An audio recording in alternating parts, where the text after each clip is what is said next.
Dans cette dernière partie de vidéo sur ma transformation physique, je vais expliquer comment est-ce qu'on crée un déficit calorique.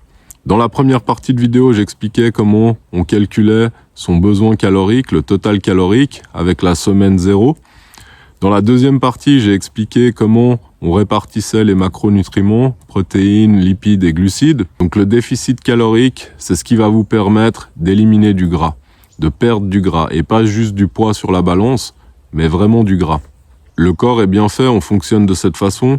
Quand on est en surplus calorique, le corps va stocker cette énergie et pas juste la dissiper, il va la stocker sous forme de graisse pour qu'on puisse l'utiliser plus tard quand on en a besoin.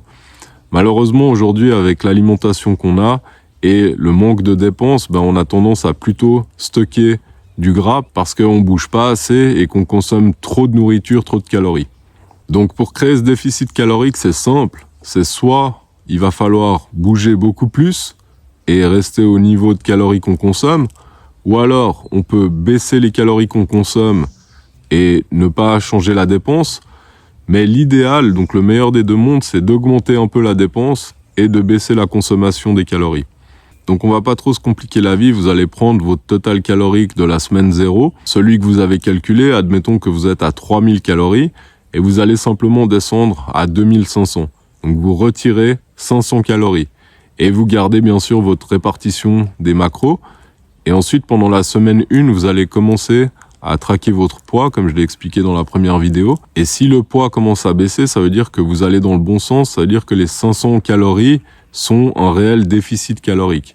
Si maintenant votre poids, il bouge pas pendant une semaine, faut pas vous alarmer, attendez peut-être encore une deuxième semaine avec ce déficit de 500, et ça veut peut-être vouloir dire qu'il va falloir faire un déficit plus grand pour commencer à perdre du gras.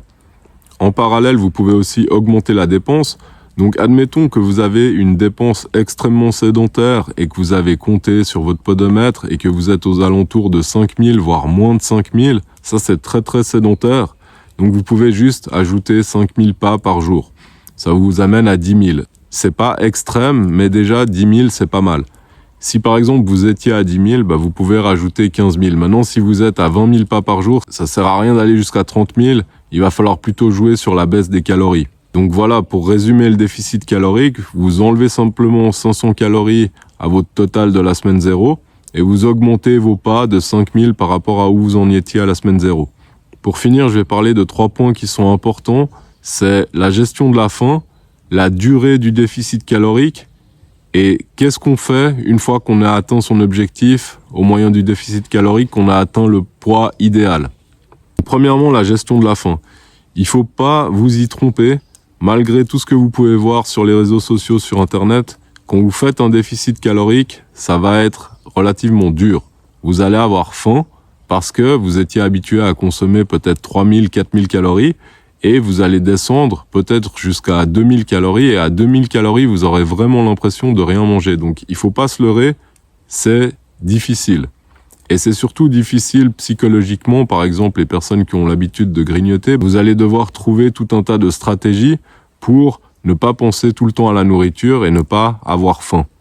C'est une faim qui est psychologique, j'en ai déjà parlé, ça se surmonte, parce que la vraie faim, c'est pas ça. On peut rester 10 jours, 20 jours sans manger, on va pas en mourir. Par contre, aujourd'hui, on a l'habitude d'être beaucoup trop alimenté, donc on pense tout le temps à ça. Si on n'a pas sa petite collation, son petit chocolat, on est complètement en panique. C'est le premier point, allez voir dans la deuxième vidéo que j'ai faite, les stratégies un peu sur le volume alimentaire, ça peut aider. Maintenant, combien de temps est-ce qu'on doit maintenir un déficit calorique? Il n'y a pas vraiment de règle, mais il faut vous dire que si vous tenez ça à 3 semaines, vous allez voir très peu de résultats. Le mieux, c'est de se prendre en photo 1 fois par semaine. Et pour ma part, c'est que à partir de la 7e ou 8e semaine que j'ai commencé à avoir des résultats drastiques. Si on regarde les premières photos de la semaine 1 à 6, c'est pas flagrant. Donc pensez à une personne qui est vraiment en surpoids. Avant d'atteindre un physique sec, dessiné, ça va être long. Donc ce que je commencerai par faire, c'est de me fixer un objectif de 12 semaines. Personnellement, c'est ce que j'ai fait. Et de voir déjà après 12 semaines où on en est. Est-ce qu'on a atteint notre objectif de poids idéal? Est-ce qu'on a encore beaucoup de chemin à faire? Et après, on pourra ajuster. Mais je pense que c'est irréaliste d'entamer une transformation physique ou une sèche et d'attendre des résultats en dessous de 12 semaines. On peut bâcler les choses et essayer de forcer un peu, mais si on veut un résultat durable qu'on pourra maintenir sur le long terme, il faut être un peu stratégique. Maintenant, la dernière question, c'est qu'est-ce qu'on va faire une fois qu'on a atteint cette forme idéale? Donc moi, je suis parti par exemple de 85 et je suis descendu jusqu'à 77 kg vu que c'est mon objectif.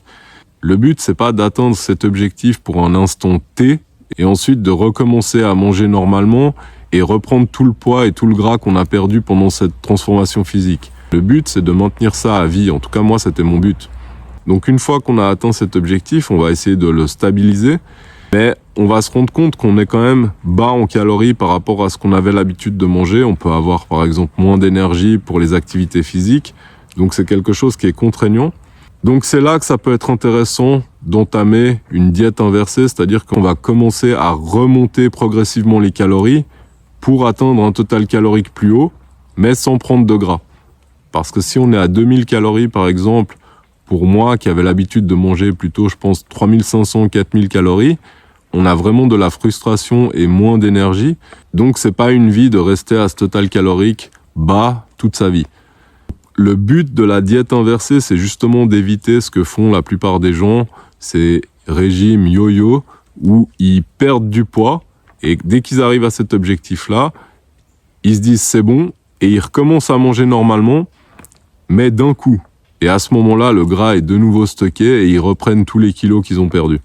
Donc avec le régime inversé, ce qui est intéressant, c'est qu'on va pouvoir remonter progressivement à notre total calorique qu'on avait sans reprendre du poids parce qu'on le fait progressivement. Et c'est pour ça que c'est super important de traquer les calories parce que on peut pas faire une diète inversée si on compte pas ses calories. C'est très dur d'estimer sur un total d'une journée sans compter comment est-ce qu'on fait pour remonter progressivement semaine après semaine de 100 ou 200 calories, c'est très dur à estimer. Donc on n'a pas le choix que de compter. Donc personnellement, c'est là où j'en suis actuellement. Je suis à la 14e ou 15e semaine. Je suis en train de remonter progressivement mes calories. Ça fait à peu près 3 semaines, 1 mois que j'ai terminé mon déficit calorique puisque j'ai atteint mon objectif à 77 kg. Aujourd'hui, je suis à 2800 calories sans prendre de poids, sans reprendre de poids. Et je vais monter progressivement, j'espère, jusqu'à 3500, peut-être 4000 calories. Donc tout ça, ça se fait seulement sur de l'expérimentation. Et dans mon cas, je vois que ça marche totalement, donc je vais continuer dans ce sens-là. Voilà, j'espère que vous avez trouvé des informations utiles dans cette vidéo et dans cette série de 3 vidéos sur ma transformation physique. Je vous laisse poser des questions dans les commentaires si vous en avez, j'y répondrai volontiers et on se voit dans la prochaine vidéo.